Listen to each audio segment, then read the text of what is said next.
ตอนนี้ต่อขึ้นมาเรียนធ្វើ effect แบบเลยแบบนี้មួយខ្ញុំអរគ្នាដែល effect នេះគឺយើងស្រួលទេដំបូងគឺយើងចូលមកក្នុង CapCut មកអញ្ចឹងអីដែលយើងត្រូវធ្វើដំបូងគឺអ្នកទាំងគ្នាត្រូវសេរី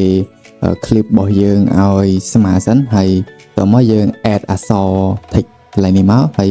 កន្លែងនេះយើងចង់ទៅសេអីក៏បានដែរអញ្ចឹងខ្ញុំជាឧទាហរណ៍ឲ្យទៅសេថាសេដ្ឋី universe អញ្ចឹងទៅដើម្បីជាឧទាហរណ៍ឲ្យអ្នកទាំងគ្នាមើលចឹងបន្ទាប់ពីទៅសេហើយយើងអាចដូរ font អីតាមចិត្តរបស់យើងបានតាមចំណង់ចិត្ត add effect add shadow add ពណ៌អីបានផងដែរហើយសេរីទំហំតាមដែលយើងចង់បានតាមដែលយើងស្រឡាញ់ទៅហើយនេះខ្ញុំសេរី shadow តិចទៅ